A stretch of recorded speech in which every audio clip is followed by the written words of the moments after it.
G'day, mate. This is the Do and Teach Guy podcast. Quick disclaimer, everything I say is my opinion or interpretation only, and is based on my logic, research, and convictions. All scriptures are read from the New King James Version. So veg out and let's give it a bash.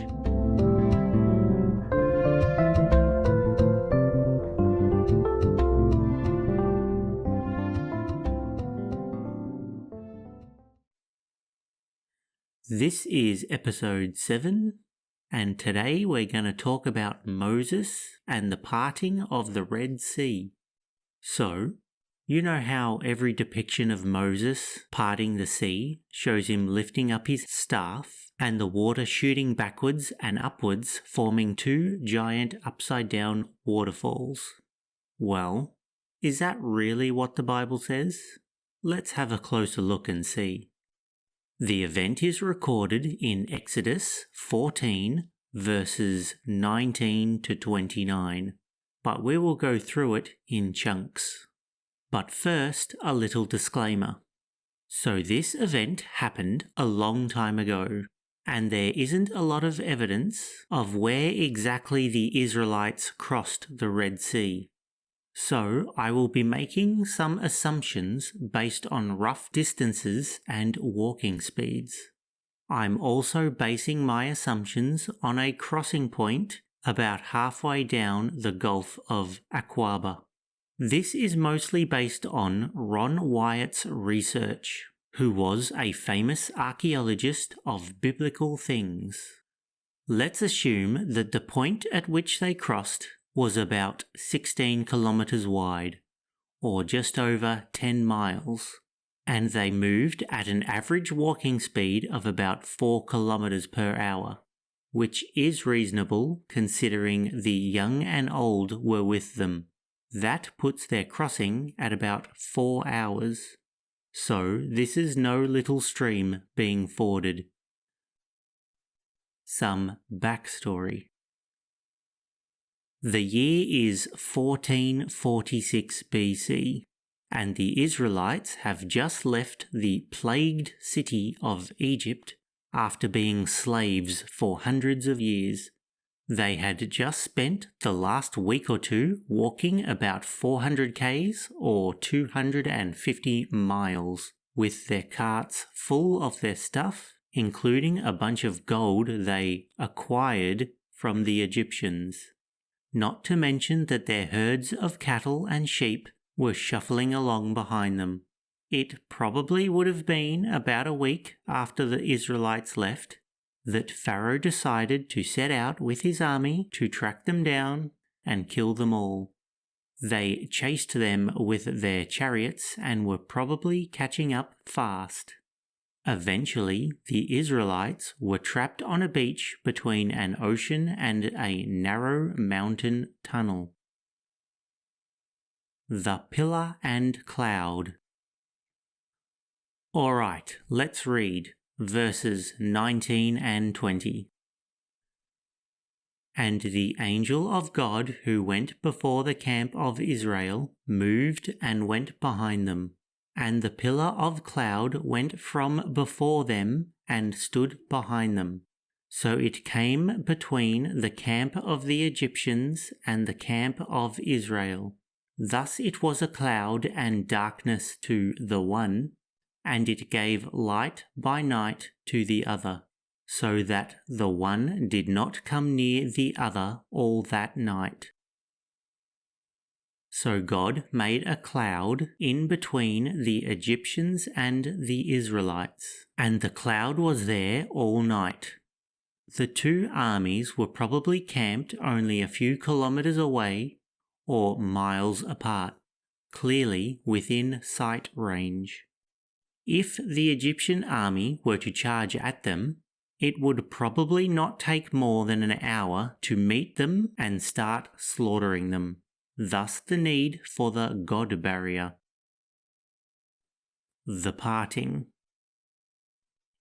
Verse 21. Then Moses stretched out his hand over the sea, And the Lord caused the sea to go back by a strong east wind all that night, and made the sea into dry land, and the waters were divided. Moses stretched out his hand, and a strong east wind blew back the water all night. So over the next 8 hours or so, the water would have slowly lowered, as the fierce wind blew it up or down the stream. When there was a path of land visible, they would have started crossing. Here is my first problem with the modern depiction. Looking at a map, based on a theoretical crossing location of modern Nuibar Beach, as the travellers came out of the canyons. Clearly, the east wind would do no good because the sea stretches out to the north and to the south. If an east wind blew straight through the sea, it would effectively have cut the water like a knife. But this would have just blown the water onto the shore where they were meant to be crossing to. It would have to blow upwards to do any good. But then the rain would be unbearable. The wind speed would have to be in the thousands of kilometers per hour for this to happen. How would you be able to walk through with hundreds of thousands of people and animals without dying? However, if the wind came from the east, which is from where the Spirit of God was, then split north and south when it made it to the water, it would have pushed the water back in both directions. So it must have blown the water back a fair way, probably kilometers or miles back. I suppose that the wind could have been a metaphor for the Spirit of God, but that doesn't get us anywhere new. Water walls? Verse 22. So the children of Israel went into the midst of the sea on the dry ground, and the waters were a wall to them on their right hand and on their left. Now the phrase, and the waters were a wall to them on their right hand and on their left, is probably where everyone gets the idea of vertical waterfall walls from, but I don't read it that way. At its deepest point, which is presumably in the middle-ish of the sea, the water is about 750 meters deep. That's like half a mile, which is the equivalent of some of the tallest buildings in the world. I did the maths, and scientifically, the wind at the bottom of the sea would have had to been over 11,000 kilometers per hour, or over 7,000 miles an hour, to keep the water from crushing God's people. I know God can do miracles, but how can hundreds of thousands of people walk through winds 44 times faster than a Category 5 hurricane? Anyway, ignoring the wind entirely, if the Israelites, who had hundreds of thousands of people, all with heavy carts full of their stuff, and thousands of head of livestock being herded, were walking through a narrow tunnel with wave walls, it would have taken days to cross. And with the Egyptian army hot on their tail, that is not practical. They would have had to have gone across in a line only a few people wide, so it's pretty safe to say that the movies are lying to us. But if the dry land was hundreds of meters across, they would get through in a few hours. Now, I suppose that the half-mile-high wave on pause would have been a few hundred meters apart, and the wind speed dropped off a couple of 100 miles an hour every few yards. I suppose I could downgrade that from impossible to unlikely. However, a wide land bridge with water at ground level could still be classed as a wall.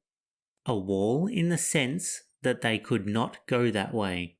See, back in Exodus 14 verse 2, God told the Israelites exactly where to camp.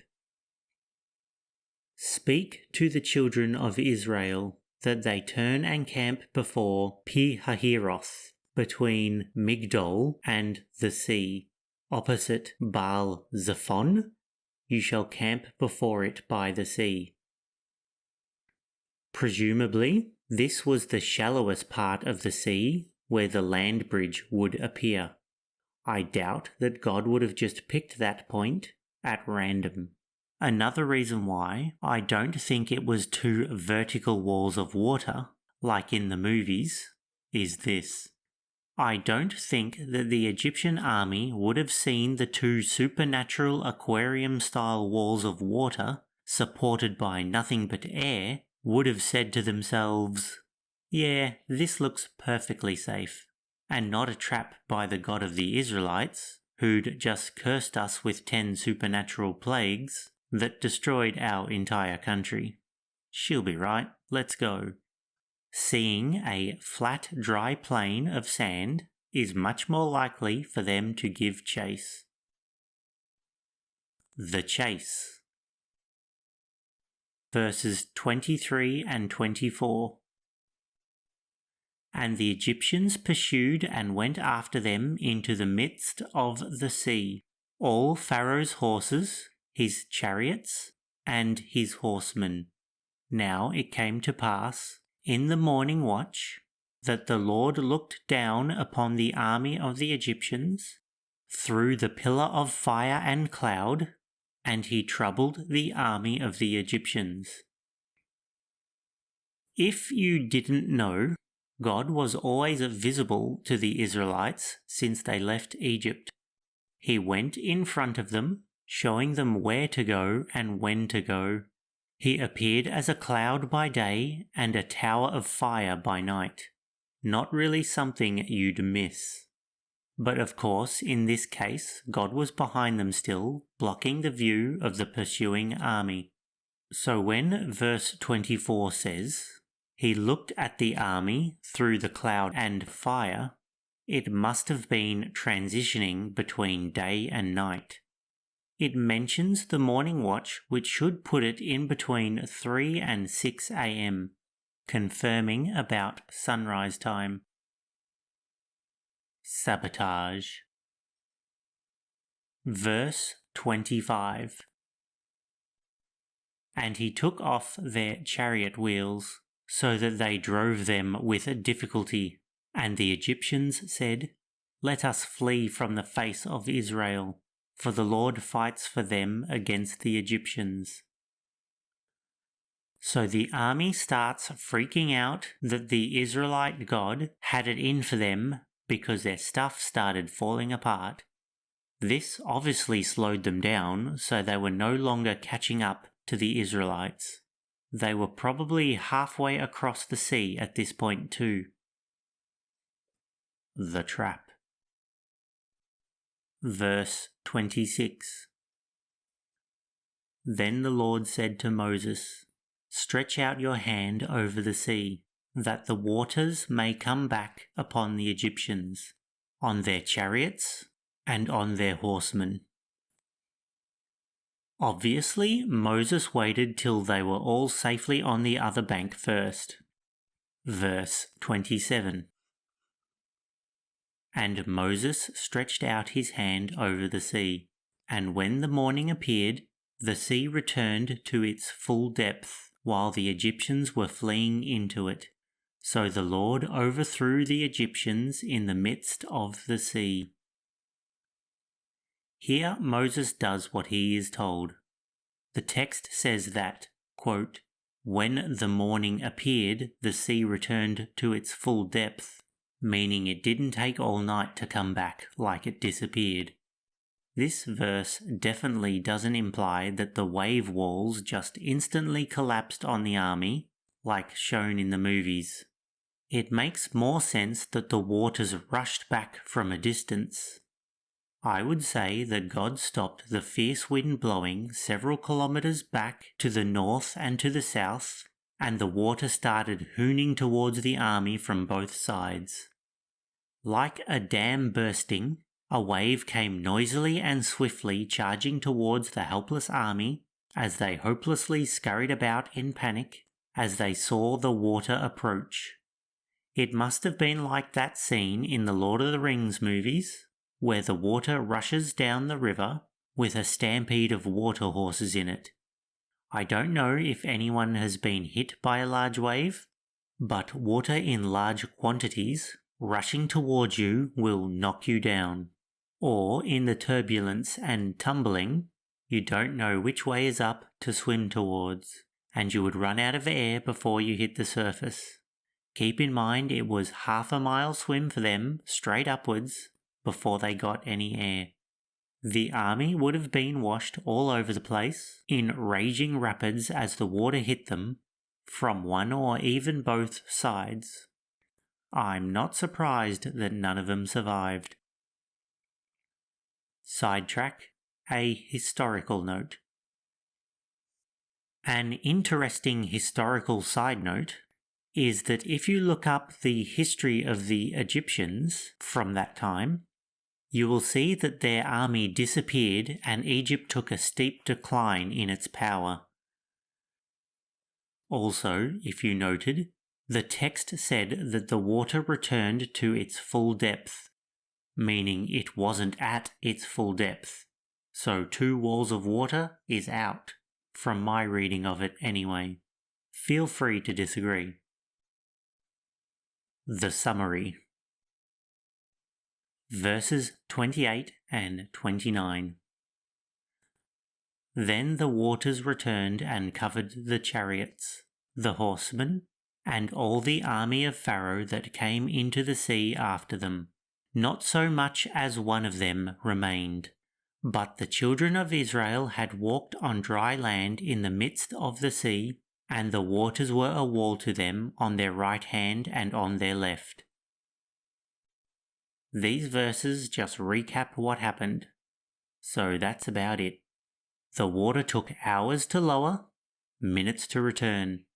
There was never a magical channel cut through the water at its full height.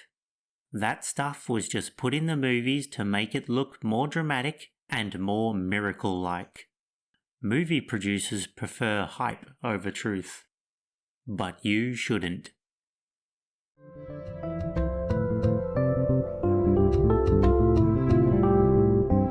That's it for today. Thanks for listening. I pray that your faith grows, but more importantly, that it's shown through your life and your actions. Catch ya.